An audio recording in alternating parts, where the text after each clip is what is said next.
tout de suite rejoindre la Normandie, et plus particulièrement Sainte-Adresse, une petite ville tranquille, située en bord de mer. J'ai beaucoup fréquenté la maison de la rue Jean-Bart, là où Alizée a grandi à partir de l'âge de 5 ans. Je connais bien son entrée, avec le miroir doré, rond, type marin, doré, toujours placé trop haut pour quelqu'un qui ne fait pas 1,75 m, c'est-à-dire la taille normale d'un Turnesen. Quand j'étais petite, j'avais l'espoir qu'en grandissant, je ne serais plus obligée de sauter pour me regarder dedans. Cela n'est pas arrivé. À droite de la porte, il y avait une pièce avec le piano blanc de Marie, là où Alizée pouvait jouer des morceaux, en même temps que regarder la télé, faire de l'ordinateur ou même faire ses devoirs. À gauche de l'entrée, c'était la salle où j'ai fait mes premières booms. En revenant dans l'entrée, vous montiez le couloir et vous arriviez dans le salon avec ses fauteuils de cuir rouge, les tapis d'Orient et une petite étagère remplie de bibelots du monde entier. C'était tout à fait le genre d'endroit où on aurait pu trouver la dent d'un crocodile chassé par Philippe lors d'un duel au corps à corps avec l'animal sur le fleuve Amazon. Faut dire que le rhum citron, ça maintient gaillard. Sur cette étagère, chaque objet aurait mérité toute une histoire. En tout cas, moi, ça m'intriguait beaucoup. L'accueil dans cette maison était chaleureux.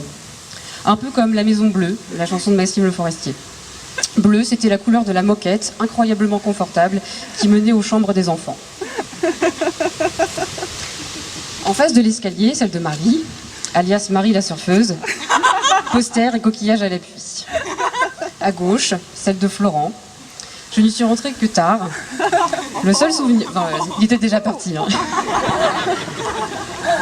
Le seul souvenir que j'ai, c'est celui d'une bouteille posée sur une étagère. Sur l'étiquette, il y avait une tête de mort et à l'intérieur un mélange noirâtre, d'une odeur atroce. Alizée et Florent avaient confectionné ensemble un poison mystérieux. Le tout avait macéré pendant des années. Ce jour-là, je me suis dit que les voies des Turnesen étaient parfois impénétrables. Enfin, la chambre d'Alizée. Cette chambre atteignait parfois, souvent, des records en termes d'amoncellement d'objets. Sa technique pour ranger était de faire des piles d'objets plus ou moins hétéroclites et ou d'en joncher le sol jusqu'à ce qu'il ne soit plus possible d'apercevoir le parquet. J'ai essayé de reproduire la technique de la pile d'objets la plus haute possible sur mon bureau. Mes parents ont mis le holà car ils appelaient ça un gros bazar. Avec Alizée, nous avons fait du camping. Je ne sais pas si elle en a refait depuis. Je ne sais pas si elle en refera. Nous avons rencontré les gars du skatepark, fait les premières booms.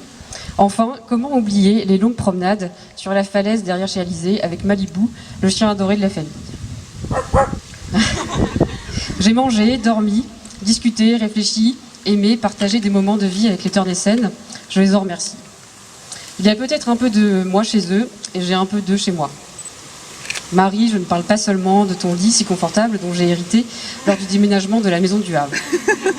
D'ailleurs, étrangement, le jour du déménagement, c'est le jour où j'ai rencontré Jérémy pour la première fois. C'était un grand brun, costaud, qui m'a paru bien sérieux ce jour-là.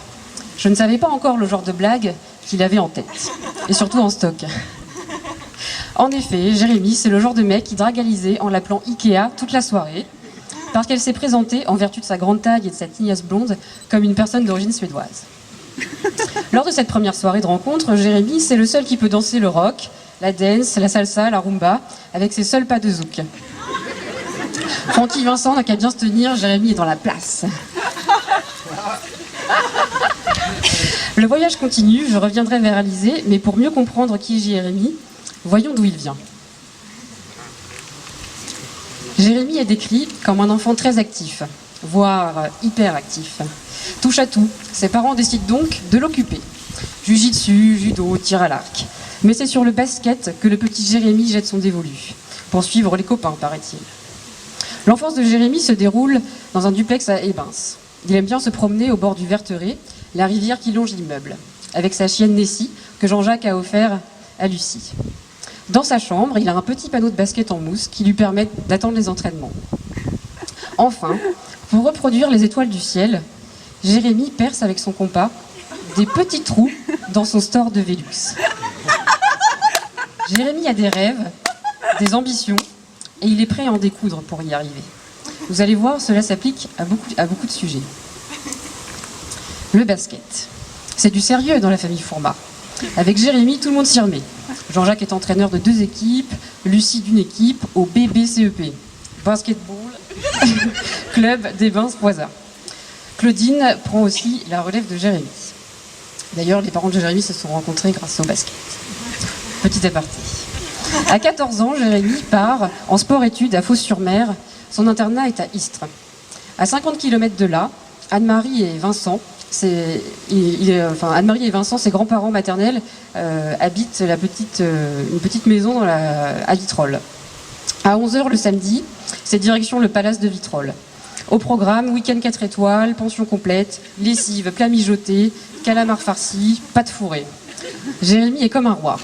Vous comprenez, c'est le premier petit-fils du côté de la famille maternelle, un peu comme le fils qu'on n'a pas eu. Pause.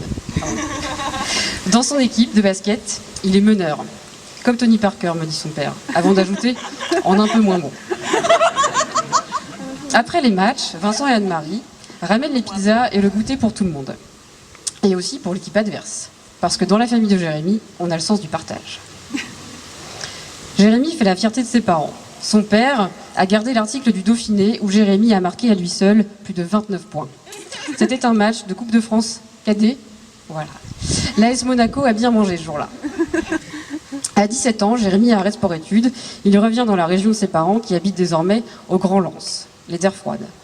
Il a désormais un beau panier de basket. Par contre, en accord avec le voisin, on ne joue pas avant 11h du matin. Son père le décrit comme quelqu'un d'entier, de vrai, qui dit ce qu'il pense. Il ne se prend pas la tête. Il mène son petit bonhomme de chemin et avance sans forcément tenir compte de la vie des autres. Pour sa mère, il est indépendant et il a de la volonté. D'ailleurs, ses parents, côté maternel, paternel, confirment, il ne lâche pas le morceau. C'est aussi quelqu'un de spontané. Un jour, Topper, le grand-père d'Alizé, reçoit la visite de Christine, Marie, Alizé et Jérémy. Ils étaient en voiture à Paris, Jérémy conduisait, lorsque Marie a manifesté le regret de ne pas avoir vu Topper. Ni une ni deux, Jérémy décide de mener la chariote jusqu'en Normandie. De la vie de Topper, c'est spontané, touchant, mais aussi surprenant. On pourrait dire que Jérémy aime bien frôler les limites. Parfois, il les franchit. Surtout en amour et en amitié. Il donne tout. Sa confiance, son temps, ses sourires, le meilleur. Voici quelques éléments de parcours. Je voudrais revenir sur Alizé. Elle est mon amie et je sais pourquoi. Alizé possède une très grande humanité. Elle est très perméable aux émotions qui l'entourent. Ce qui n'est pas toujours facile, je l'admets. Quand Alizé vous regarde, c'est comme si elle vous demandait respectueusement l'accès à qui vous êtes. Elle ne forcera pas la porte. Car ce qui a de la valeur à ses yeux, c'est que vous donniez de vous-même. Et que vous vous donniez vous-même. Bien sûr, elle est intelligente. Elle aime les études. Elle pige vite, comme dirait Topper. Et elle lit vite aussi. Comme dans la bibliothèque de Mamina. Pour l'anecdote, Lucie a remarqué que Jérémy avait beaucoup progressé en français depuis qu'il était avec Alizé. À propos du français, il est d'ailleurs très fier d'avoir eu 15 et 17 au bac. Ce qu'il dit moins, c'est qu'on lui avait promis une console s'il avait plus que la moyenne. À la place, il a eu une casquette avec marqué 15, 17. Jérémy, si tu lis Crime et Châtiment, L'Idiot et les frères Karamazov, si ce n'est déjà fait, je te fais une casquette avec toi et Dostoïevski jouant aux jeux vidéo. Ce discours porte la marque de mon regard qui est situé et partiel. J'ai ajouté d'autres regards aux miens et je remercie Lucie, Jean-Jacques, Claudine, Anne-Marie, Jacques, Vincent, Marie-Hélène, Christine, Philippe, Marie, Florent, Topper et Mamina. Merci pour tout ce que vous m'avez donné lors de nos échanges. Ces derniers sont tellement riches que je pourrais écrire un bouquin. Le projet n'est d'ailleurs pas exclu. En parlant de livres, j'ai vu tout à l'heure votre livret de famille. Je serais ravie d'écrire une déclaration de naissance pour vous. J'invite toutes les personnes qui ont vécu des moments avec Jérémy et Alizé à les chérir. Nous sommes des êtres de relation. Il n'y a pas de limite à l'amour. Lorsque vous en douterez, pensez à ce moment exceptionnel que nous sommes en train de vivre. Avec eux, pour eux, grâce à eux, et surtout tous ensemble.